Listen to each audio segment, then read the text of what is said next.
사실 저는 영화를 좋아합니다. 어려서부터 좋아했고 앞으로도 좋아할 예정입니다. 그래서 이렇게 영상이나 영화를 만드는 것도 좋아하죠.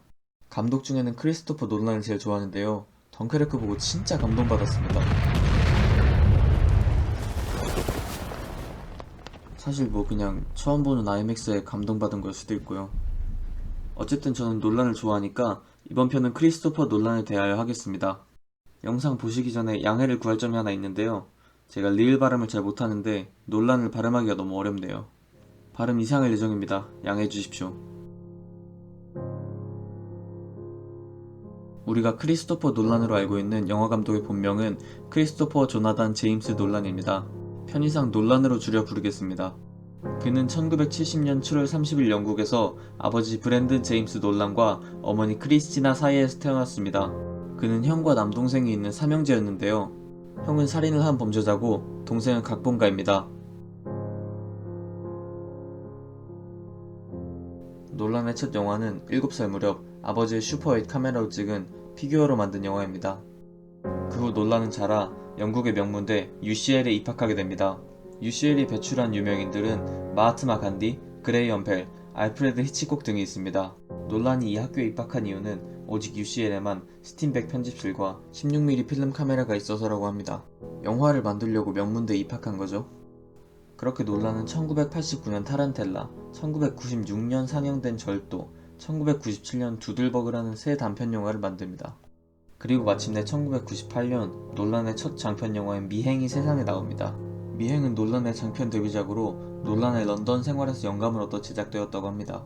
낮은 제작비와 열악한 환경에서 제작되었고 심지어는 촬영도 주말에 잠깐씩 모여서 했습니다. 데뷔작인데도 놀란 특유의 시간을 가지고 노는 연출법이 등장합니다. 그리고 2000년 그 유명한 메멘토가 나옵니다. 메멘토는 기억상실증을 소재로 한 영화인데요. 시간이 아주 꼬이는 영화입니다. 동생이 쓴 단편 소설이 원작이라고 하는데요. 아직 책을 완성하지 않았을 때 놀란에게 아이디어에 대해 설명을 해줬고 놀란은 그걸 듣고 동생이 소설을 쓸 동안 시나리오를 쓰고 영화를 만들었다고 합니다. 소설은 영화의 개봉과 함께 출판되었다고 합니다. 컬러와 흑백으로 구분을 하긴 하지만 영화의 시간대가 자꾸 왔다 갔다 해서 좀 복잡합니다. 그래도 평은 상당히 좋은 영화입니다. 다음은 인썸니아입니다. 제목 그대로 불면증이 나오는데요. 동명의 노르웨이 영화를 리메이크한 영화입니다. 놀란이 영화를 보고 너무 좋았고 영화 속에서 새로운 가능성을 엿봐서 리메이크를 했다고 합니다. 이 영화는 놀란이 유일하게 각본에 관여하지 않은 영화입니다. 그리고 리메이크 작업에 들어갈 때부터 자신은 물론 제작진들, 심지어 배우까지 원작을 보지 못하게 했다고 합니다.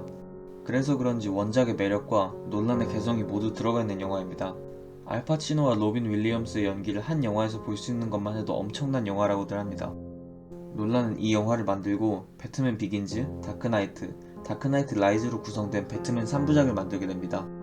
저는 놀란을 이 영화들로 처음 접했습니다. 재밌죠? 좋은 영화들입니다. 본지 오래돼서 다시 봐야겠네요. 뭐 딱히 할 말이 없습니다. 배트맨 3부작 사이사이에 프레스티지와 인셉션을 만들었습니다. 프레스티지는 크리스토퍼 프리스트의 소설을 영화화한 영화입니다. 우리의 울버린과 배트맨, 블랙이도, 알프레드도 등장을 합니다. 정말 경계가 없는 히어로 영화입니다. 농담이고요. 간단하게 마술사들이 싸우는 영화라고 볼 수 있겠네요. 실존 인물도 나오고 가상인물도 나옵니다. 그리고 엄청난 반전이 있으니까 혹시 보신다면 끝까지 잘 보셨으면 좋겠습니다. 저는 개인적으로 너무 재밌게 봤습니다. 그리고 인셉션 얼마 전에 재개봉을 했었죠? 저는 그때 영화관에서 처음 봤는데 진짜 재밌었어요. 영화관에서 처음 본 게 다행이다 싶었습니다. 이 영화 각본만 해도 거의 10년 가까이 오랜 시간 썼다고 합니다. 이것도 놀란 영화답게 시간이 막 꼬이는데요. 시간이 막 늘어집니다. 그리고 잠을 엄청나게 퍼질러 자요. 영화의 대부분이 자는 겁니다. 그리고 제가 좋아하는 에디트 피아프의 농 제널 르그레트 리앙이라는 노래가 많이 나오는데요. 영화 보고 이 노래 알람으로 설정하신 분들 많을 겁니다. 물론 저는 안 그랬어요. 그리고 다음 영화는 정말 유명한 인터스텔라입니다. 천만 영화죠. 가족의 사랑이라는 엄청나게 진부한 주제를 영화에 잘 담아냈습니다. 놀란은 CG를 싫어하기로 소문이 자자한 감독입니다. 이 영화에서도 정말 많은 부분에서 CG가 안 쓰였는데요. 그중 하나는 넓은 옥수수밭을 태우는 장면이 나오는데 정말 옥수수를 키워서 실제로 태웠다고 합니다. 다크나이트에서도 비슷한 맥락으로 건물 폭파 장면이 나오죠. 그리고 물리학자 킵손의 자문을 받아 과학적으로도 꽤나 정확한 영화입니다. 여담으로 퀸의 노래 39랑 영화가 상당히 유사합니다. 어떤 관계가 있는지는 잘 모르겠어요. 다음으로 말할 영화는 덩케르크입니다. 제2차 세계대전 덩케르크 철수 작전을 배경으로 하는 영화입니다. 놀란 영화답게 전쟁 영화인데도 시간이 꼬여요. 세 가지 시간이 마지막에 결국 한 지점으로 모입니다. 저는 이 영화 때문에 논란에 좀 호감이 생긴 것 같습니다. 그리고 2020년 7월 논란의 신작 테넷이 개봉한다고 합니다. 저는 코로나 사태만 끝난다면 보러 가야겠어요. 그리고 2015년에는 스티븐 퀘이, 티모시 퀘이가 출연하는 퀘이라는 다큐멘터리도 찍었었다고 합니다. 논란은 본인이 과거 영화인들에게서 지대한 영향을 받았다고 말합니다.